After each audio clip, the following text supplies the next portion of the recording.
This is the Levin family recording Bella Levin, some memories of her life, and we're going to start off with when she was born. I was born at Church Home Hospital in Baltimore City a little after midnight, according to my birth certificate, January the 10th, 1928. The story goes back to the fact that I was the second child of Bessie and Sam Weinstein. They had a son, Jerome, who was born probably in 1926. He had strep throat and died at the age of 11 months, 3 weeks. My mother told me she laid on one table and he was on another table, and they did direct transfusions, but they couldn't save him. So they were stuck with me. When my mother went into the end of her pregnancy, she moved from Severn, where they had their business, to in-laws in Baltimore City, and she stayed there until she went into labor. When she went into labor, she didn't want to leave to go to the hospital because her sister-in-law's mother was making pacha.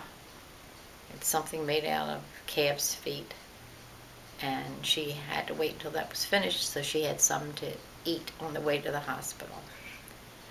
I understand from her story that it was a very difficult birth. What she meant by that, I really don't know.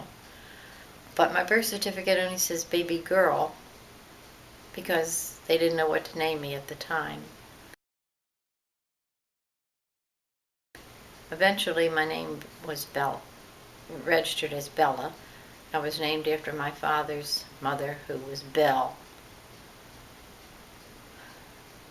Someone came into my mother's room the day after I was born and said something to her about, "You're the one that messed up our delivery room last night."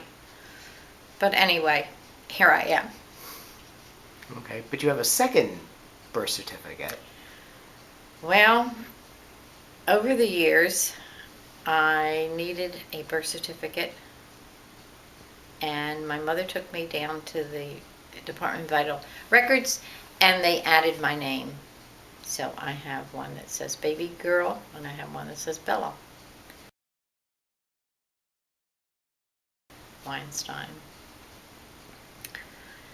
And I was raised in Severn, Maryland, which is a little town outside of Baltimore City.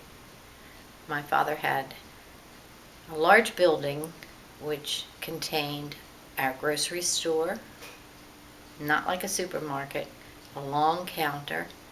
If anybody wanted to buy anything, they came in and they asked you, and whomever was behind the counter would pick it out and put it on the counter. A lot of people didn't have money, and we charged their purchases. It was kept in a large kind of a file called a McCaskey. I don't know if that was the name of who manufactured it or what or not. But anyway, we also had living quarters in that building.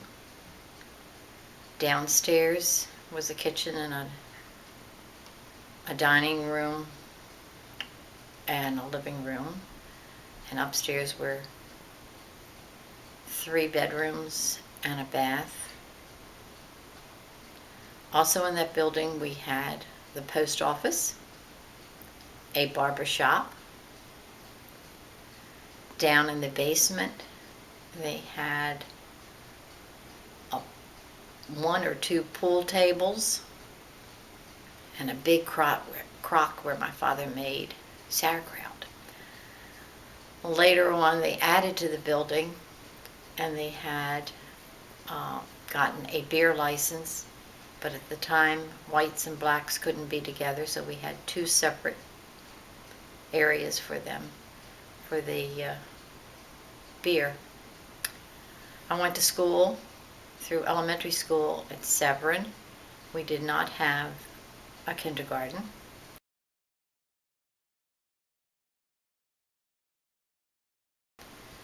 When I was graduating from elementary school, I did the first year of high school in Linthicum, Maryland, and then was transferred to Glen Burnie High School, Glen Burnie, Maryland.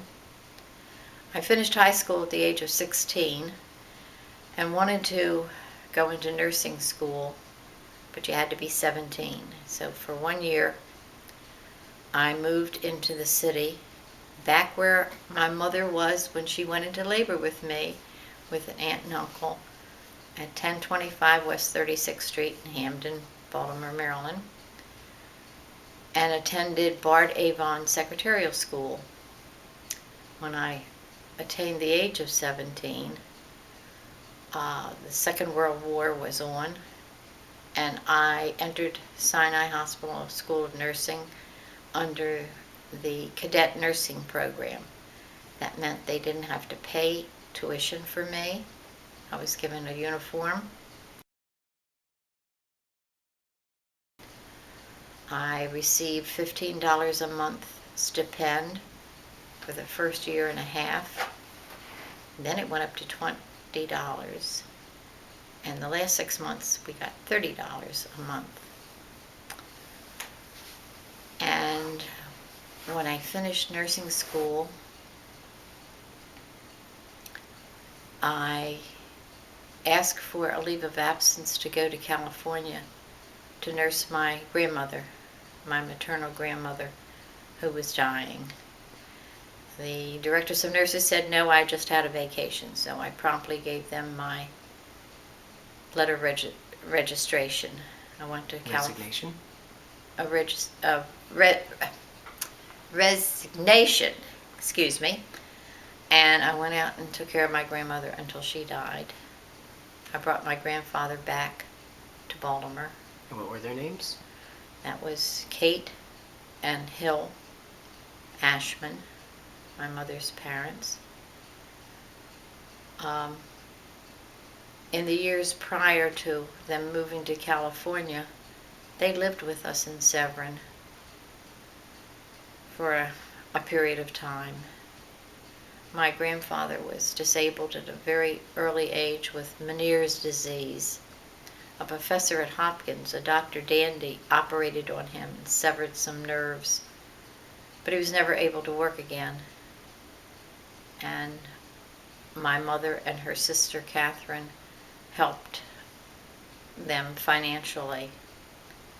Why they moved to California, I'm not quite sure. But anyway, going back into history, when I was 15 or 16 years old, I was put on a train to go to visit my grandparents in California. Of course, it was wartime, and the trains were very crowded. I was given an upper berth, and I was a fraidy cat, I guess. My mammy, Nettie, had packed dinner for me, and I waited until I got up in the berth at night to eat the food. But prior to them making up the berth, there was a second lieutenant sitting opposite me. He would have had the lower berth.